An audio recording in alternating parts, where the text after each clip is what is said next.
आप सभी को सावन की ढेर सारी शुभकामनाएं।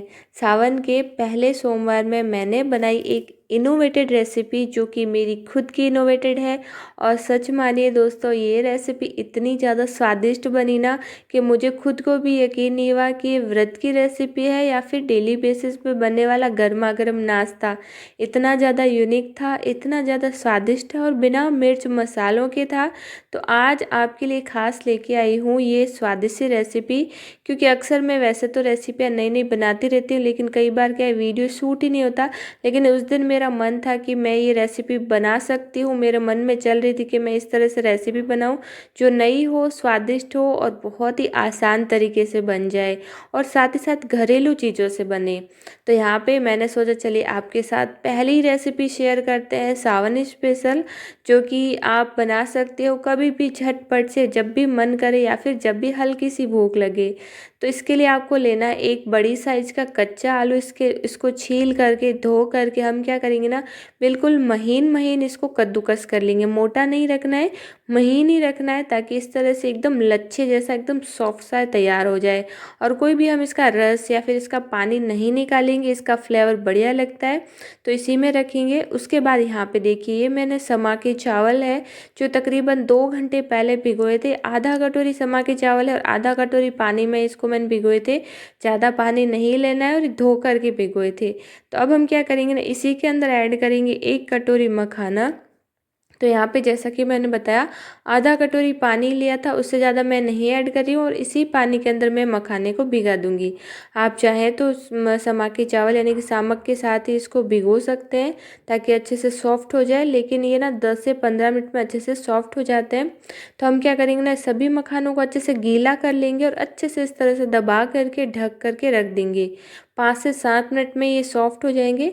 तब तक हम क्या करेंगे ना, 1 इंच अदरक का टुकड़ा लेंगे और इस तरह से इसको भी कद्दूकस कर लेंगे छलनी से।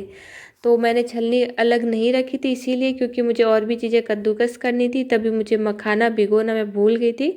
तो मैंने सोचा पहले मखाना भिगो लेते हैं फिर इनको कद्दूकस करेंगे।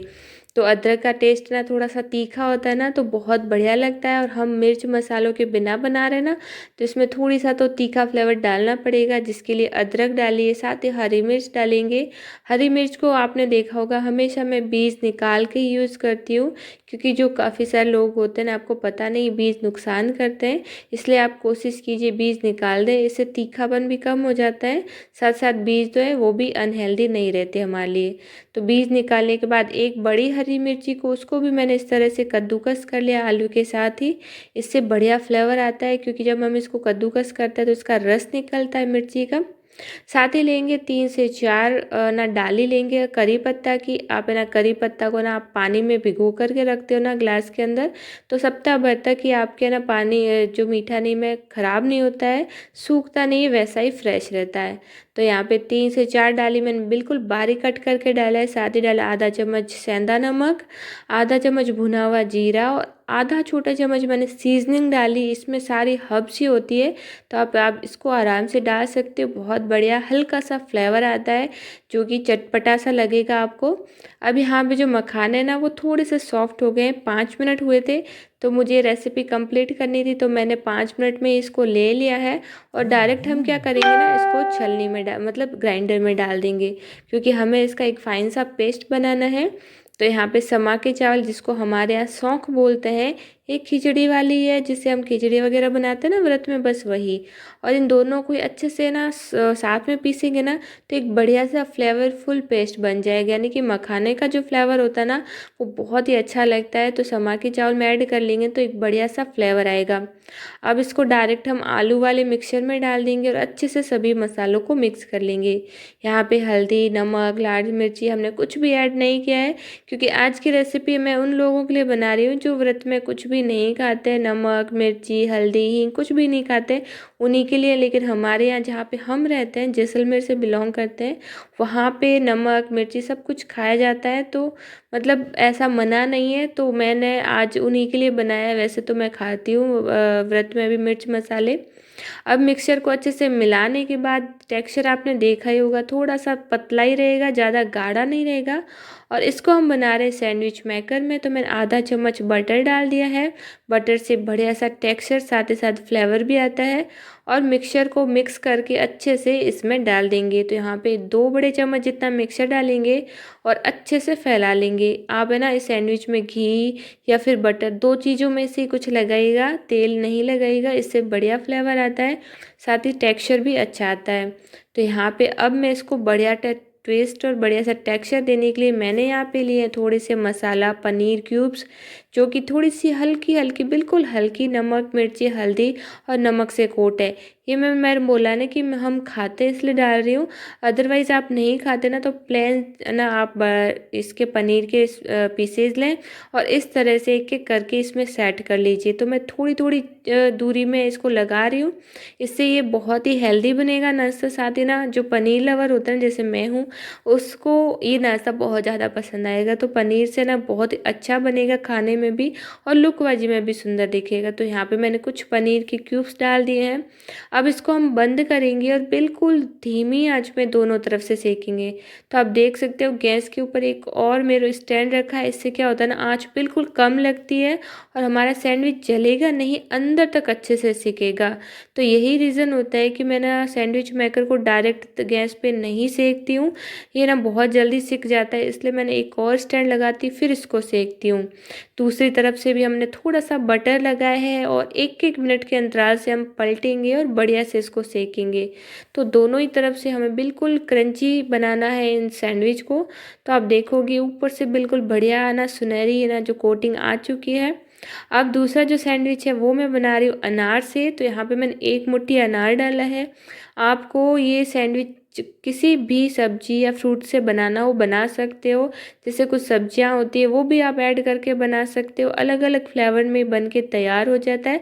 लेकिन हाँ मिक्सचर ये वही रहेगा, बस सब्जियां या फ्रूट ऐड कर सकते हो जैसे मैंने किया है। तो पहला सैंडविच हमने बनाया पनीर के क्यूब से। तो आप देख सकते हो हमने चेक कर लिया दोनों ही तरफ से अच्छे से गोल्डन कलर आ चुका है और सिकने में इसको लगे हैं करीबन 7 मिनट और बिल्कुल धीमी आंच में सिक के तैयार हो जाता है। आप है ना साइड में बहुत सारे काम भी कर सकते हो, बिल्कुल भी जलता नहीं है। और यहाँ पे हमने पहला ना व्रत का सैंडविच बना के निकाल दिया है। तो सामक सैंडविच यानी कि पनीर क्यूब सैंडविच जो भी आप नाम देना चाहो बन के तैयार हो चुका है। आप देख सकते हो ऊपर की दोनों ही लेयर हल्की सी क्रिस्पी रहेगी, अंदर से पूरा सॉफ्ट रहेगा, क्योंकि इसमें कोई भी आटा वगैरह ऐड नहीं है ना, तो ये सॉफ्ट ही बन के तैयार होगा। लेकिन हाँ अगर आप गर्मा गर्म खाते हो ना तो इसकी दोनों ही लेयर आपको हल्की सी क्रंची लगेगी, जो बढ़िया लगती है टेस्ट में। अब दूसरा सैंडविच भी हम इसी तरह से बना के तैयार करेंगे, जो कि अनारदाने वाला है। दोनों तरफ से हल्का सा बटर लगाएंगे, 2 बड़े चम्मच बैटर डालेंगे अनार वाला और बस धीमी आंच में पलटते हुए इसको सेक लेंगे। सेकने का प्रोसेस वही रहेगा, बिल्कुल धीमी आंच और एक एक मिनट के अंतराल से पलटते हुए। अब यहाँ पे जो पनीर का सैंडविच है ना, मैं इसको कट करके दिखा रही हूँ। ये बहुत ही गजब का बना और एकदम बढ़िया सी इसमें खुशबू आ रही है, जो कि हमने मखाना वगैरह डाला था ना। तो जब बच्चों ने पूछा कि मम्मा आपने क्या बनाया, तो मैंने कहा ये व्रत की रेसिपी, तो उनको तो यकीन नहीं हुआ कि इतनी सुंदर। मैंने कहा जी हाँ, ये मेरी खुद की इनोवेटेड रेसिपी और मैंने मेरे लिए ही बनाई, क्योंकि आज मेरे ही व्रत था घर पे और किसी के नहीं था। तो मैं ये अकेली नहीं खा पाई, एक ही सैंडविच एक इंसान खा पाता है, तो हम सब ने मिलके खाया है, चाहे व्रत हो या ना व्रत हो, दोनों ही खा सकते हैं। और स्पेशली जिसके व्रत नहीं होता तो उसको तो ऐसी चीज़ें खाने का बहुत ही मन करता है। तो यहाँ पे सेकंड सैंडविच भी हमारा अनारदाने वाला बन के तैयार हो चुका है। और सच माने इतने बैटर से हमारे 3 बड़े साइज़ के सैंडविच बन के तैयार हो चुके हैं। एक सैंडविच एक इंसान के लिए पर्याप्त होता है, तो आप मान सकते हो 3 सैंडविच 3 लोगों के लिए नाश्ता बन के झटपट से रेडी हो जाता है। साथ ही नई रेसिपी ना, तो गर्मा गर्म, अभी बारिश का सीज़न है हमारे यहाँ, तो दिन भर बारिश होती रहती है। आप देख सकते हो कितना अंधेरा हो रहा है किचन में, बहुत ही कम लाइटिंग आ रही है, मतलब बहुत ही अच्छा फ्लैश अच्छा नहीं आ रहा है। लेकिन सच मानिए दोस्तों, रेसिपी एक नंबर बनी थी। मुझे खुद को विश्वास नहीं हुआ कि मेरी इनोवेटेड रेसिपी है और इतनी बढ़िया है। टेस्ट की तो बात ही क्या करूँ, बिना मिर्च मसाले के इतनी बढ़िया बन जाए रेसिपी तो और चाहिए क्या।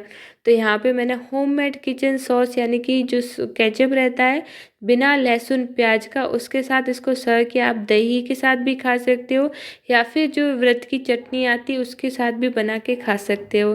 तो आज की रेसिपी आपको कैसी लगी मुझे कमेंट करके ज़रूर बताइएगा। मैं मिलती हूँ अगली वीडियो में, तब तक के लिए हर हर महादेव।